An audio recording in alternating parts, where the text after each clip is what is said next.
Bank of India के Q4 results कुछ दिन पहले अनाउंस हुए थे।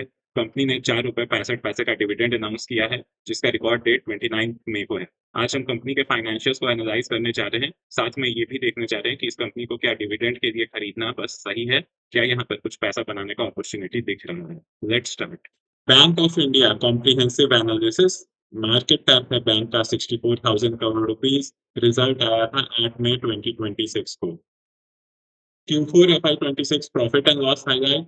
Q4 में जो नेट प्रॉफिट है वो 15% ईयर ऑन ईयर से बढ़ा है। नेट इंटरेस्ट इनकम में भी 11% का ग्रोथ है। ऑपरेटिंग प्रॉफिट जो है वो 3% ईयर ऑन ईयर से बढ़ा है और रिटर्न ऑन एसेट अब 1.01% पे स्टैंड करता है। तो हम देख सकते हैं कि प्रॉफिट के टर्म्स में कंपनी ने काफी अच्छा परफॉर्म किया है और नेट इंटरेस्ट इनकम में भी अच्छा ग्रोथ है। अब आइए प्रोविजंस देखते हैं। प्रोविजंस में लगभग 18.8% ईयर ऑन ईयर का डी ग्रोथ है। 1610 करोड़ रुपीस पे प्रोविजन स्टैंड करता है। ये एक अच्छा साइन है। आरओए स्टैंड कर रहा है एट 1.01%। रिटर्न ऑन इक्विटी है 16.36%, जो कि काफी अच्छा नंबर है। 116 बीपीएस ईयर ऑन ईयर का जंप है। तो नंबर्स ओवरऑल अच्छे लग रहे हैं। FY26 whole year financial performance. तो ये देखो नेट प्रॉफिट का ट्रेंड। पिछले 5 साल में प्रॉफिटेबिलिटी कंटिन्यू बढ़ते जा रही है। नेट इंटरेस्ट इनकम में भी पिछले 5 साल में अच्छा ग्रोथ देखने को मिल रहा है। ऑपरेटिंग प्रॉफिट जो बैंक का है वो 4% ईयर ऑन ईयर से बढ़ा है FY26 में, जबकि रिटर्न ऑन एसेट FY26 के लिए 0.93 है। ग्लोबल निम्स जो है उसमें 13 बीपीएस ईयर ऑन ईयर का डिक्लाइन देखने को मिला है नेट इंटरेस्ट मार्जिन में, जबकि डोमेस्टिक निम स्टैंड कर रहे हैं 2.78%। यहाँ 12 बीपीएस का डिक्लाइन है। तो ऑल्दो रिजल्ट्स काफी अच्छे लग रहे हैं, लेकिन नेट इंटरेस्ट मार्जिन एक वरीइंग साइन है। नेट इंटरेस्ट मार्जिन में 12-13 बीपीएस का गिरावट से प्रॉफिटेबिलिटी में काफी इम्पैक्ट पड़ता है। तो बैंक ने सभी फ्रंट्स पे अच्छा परफॉर्म किया है। ये कहना निम्स में हमें आगे FY27 में देखना पड़ेगा। Asset quality. तो ग्रॉस एनपीए जो है वो स्टैंड कर रहा है 1.98%। ये पिछले साल 3.27% था। लगभग 129 बीपीएस ईयर ऑन ईयर का यहाँ डिक्लाइन देखने को मिला है, जो कि बहुत अच्छे नंबर्स है। मतलब हार्डली कभी ऐसे नंबर्स देखने को मिलते हैं कि इतना शार्प एनपीए में decline. Net NPA ratio stand कर रहा है 0.56%। यहाँ पे भी 26 BPS year on year decline. Provision coverage ratio काफी हाई है एट 94%। और स्लिपेज रेशियो में भी 53 बीपीएस ईयर ऑन ईयर गिरावट देखने को मिली है। Credit cost of the bank is 0.48%। 28 BPS year on year गिरावट। तो पिछले 5 साल में ग्रॉस एनपीए तेजी से गिरा है। Advances mix and growth. Retail का कंट्रीब्यूशन लोन बुक में 21%। एमएसएमई का 18%। एग्रीकल्चर का 18% और कॉर्पोरेट का 12%। Valuation analysis. तो ₹140 में आपको ये स्टॉक मिल रहा है, जिसका मार्केट कैप है 64,000 करोड़। प्राइस टू अर्निंग 6.4 है, मतलब अब काफी अच्छा है। प्राइस टू बुक तो 1 से भी कम है। प्राइस टू बुक 0.8 पे स्टैंड करता है।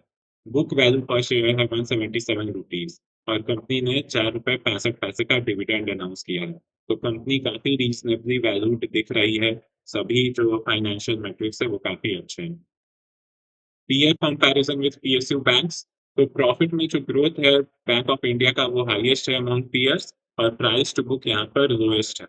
नेट एनपीए इसका बाकी पीयर्स से हल्का सा ज्यादा है और ग्रॉस एनपीए में अभी भी कड़ा टक्कर दे रहा है। रिटर्न ऑन इक्विटी 16% है, जो कि अपने आप में काफी अच्छा है, ज्यादा कंपैरिजन की जरूरत नहीं। निम्स में एसबीआई, बैंक ऑफ बड़ौदा और इंडियन बैंक इससे लीड कर रहा है। Peer valuation and return ratio benchmarking. ये हमने ऑलरेडी मैक्सिमम नंबर्स देख चुके हैं। FY27 outlook guidance and projection. Management ने टारगेट किया है FY27 में credit growth of 13 to 15%। Gross NPA less than 1.5%। तो मैनेजमेंट टारगेट कर रहा है कि और एसेट क्वालिटी में इंप्रूवमेंट इनको देखने को मिले। रिटर्न ऑन एसेट जो कि FY26 के लिए 0.93% है, ये गाइडेंस दे रहे हैं ग्रेटर देन 1%। इसका मतलब नेट प्रॉफिट में इंप्रूवमेंट देखने को मिलेगा।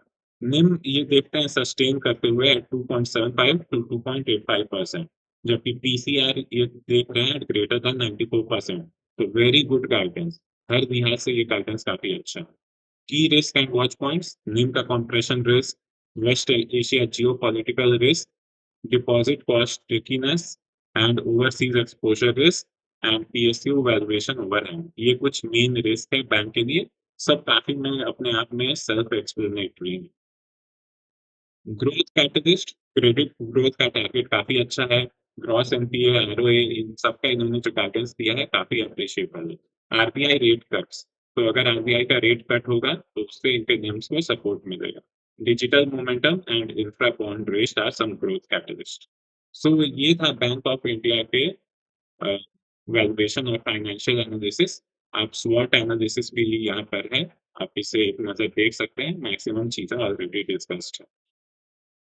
इन्वेस्टमेंट वर्डिक्ट एंड की टेकअवेज़, सो आप ये स्लाइड को देख सकते हैं, हमने मैक्सिमम चीज़ें ऑलरेडी डिस्कस करके रखी है। कंपनी का डिविडेंड है ₹4.65 का, रिकॉर्ड डेट है May 29। तो उससे पहले आपको डिसीज़न लेना पड़ेगा कि आप इसमें इन्वेस्ट रहना चाहते हो कि नहीं। बाकी पीएसयू पीएस कंपैरिज़न में ये काफ़ी अच्छा दिख रहा है। Thank you for watching.